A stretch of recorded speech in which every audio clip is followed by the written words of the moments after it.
Damn, it's dark as hell. Well, at least y'all can hear me, but it's nighttime, probably about, I don't know, 8 p.m. at night. And I just delivered that load. Y'all remember my last video, I told y'all I got an extra load. Well, I delivered it, and I came here maybe about an hour ago to pick up lunch. You know, this is where my Latino friends be, except my Latino friends, they was gone for the day. They probably left about 5 p.m., but it's an American guy right here on the edge that I, for whatever reason, I never bought from him. His little tent display never really looked interesting enough for me to, you know, approach the booth. So, but since he was the only person open and I was hungry, I decided to go over there. I just got 2 plates.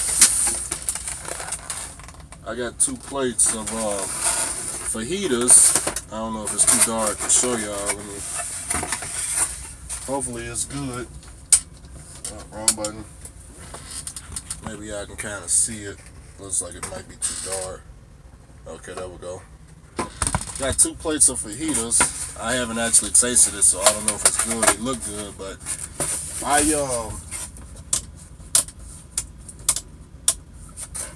was ordering my food. You know, I'm the only person out there. This dude might ask me for help in a second. He's been working on this truck over here. Alright, he kept walking. But I was waiting in line, you know, minding my own business, and a pickup truck pulled up. A bunch of people with a bunch of suit and ties got out. It was like 3 of them, and they went up to order. You know, I stepped out to the side over towards my truck, and you know, they ordered whatever they ordered.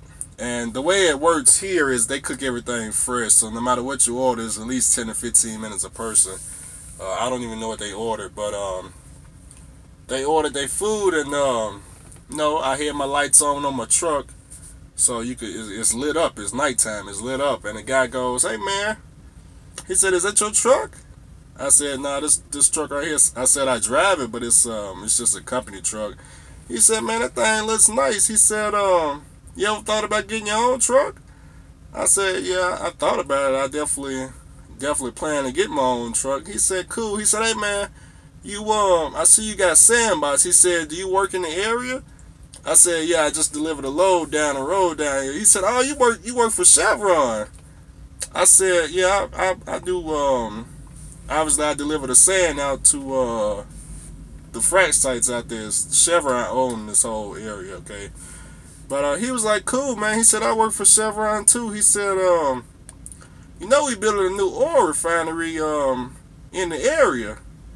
I said, "Oh, okay, you know, that's cool. I know y'all can't see my face because it's dark." It said, "These are the only lights I got, so I can't really, it's like no other lights. I can't do nothing about that." But he was like, "You know, we building an oil refinery right here in the area." I was like, "Cool, you know. Sounds good to me." I said, when is it supposed to open?" He said, "Well, actually, they building it," and he pointed right behind me, or right in front of me now, but it's dark as hell, so I can't really show y'all. But he was like, "You see them cranes back there?" And the cranes are probably like, looks like the cranes are about 2 miles, but you can kind of see them off in the distance. It's one of them cranes like for I don't know, like a 30-story building. You can see them, but it's dark as hell now. They not lit up. But I was like, "Yeah, man, I see the cranes." I said, "So they build a new oil refinery right here?" He was like, "Yeah, man. You know, you shouldn't have any problems getting any work whatsoever hauling sand." He said, "Y'all gonna be definitely busy." I said, "Well, that's good news." I said, "I only been out here 2 months." He said, "Hey man, you seem like a pretty smart guy. You know, you ever thought about you know, starting your own company and perhaps getting a contract?" I was like, I thought about it. Yeah, you know, the thought crossed my mind. He said, "Tell you what."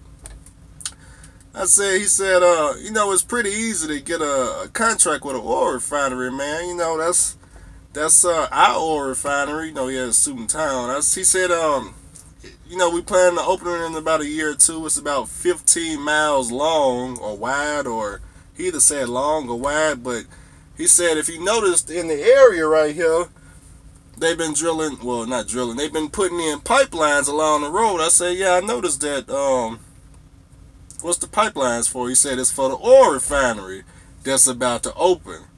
I said, dang, that's okay. So now I'm confident I'm going to have a job here, okay, as long as I stay. Cool, sounds good to me. He said, well, tell you what, if you ever thought about, you know, getting your own truck and trailer, of course you got to have a oil tanker, because that's pretty much all they're going to be running over there. He said, you know, if you ever decide to expand or go ahead and get your own business, well, what you can do is you can get your own authority. You got to get a $10 million insurance plan. You got to, he said you got to do something with an attorney. You got to get a M. I think he said MSC 90, but I'm not too sure if that's it. He said, I know it was M something. Now somebody on this YouTube got to know what I'm talking about. I'm not quite sure. The reason I said MSC 90 is because I tried to Google it. I tried to remember what he said, and I tried to Google it, and I just happened to see something called MCS 90 on the FMCSA website, having to do with hazmat endorsement for carriers or something like that. That's why I got that, but I'm not sure if that's exactly what he said. I know it started with an M, but he was like, you know, you got to have some type of safety program written by an attorney, and it's got to pretty much detail, like every possible situation that could go wrong out here and how y'all plan to deal with it. Like, for example, a tanker exploding, truck rolling over, somebody dying, you know, things like that. And he said it's going to be about this thick in paperwork, that much paperwork you're going to have to do. But he said, you know, if you manage to get all that, truck, trailer, you could be a one-person operation, the oil refinery will give you a contract. And I said, you don't say. I said, you know, that definitely, that sounds interesting. I said, how much is the contract worth? He said, we can't tell you all that, but it's definitely well worth it if you can get all them requirements. You know, don't be afraid to, you know, contact the oil refinery and get you a contract. I said, all right. Now, them requirements for me seem like something I ain't gonna ever be able to reach. Not saying I can't do it. I don't think I can do it. That $10 million insurance plan, what the hell is that a month? What? I have no idea about something. It's shit. We struggling to get, you know, damn near, what is a regular owner operator doing driving and trying to get like $250,000 maybe in insurance? He talking about $10 million. So I don't even know what the bill on that looks like. That sound like they got to be paying some money right there. But I just thought I'd tell y'all what happened today. I'm finna go ahead and eat these fajitas, and what else I got to do? I'm done for the day, obviously.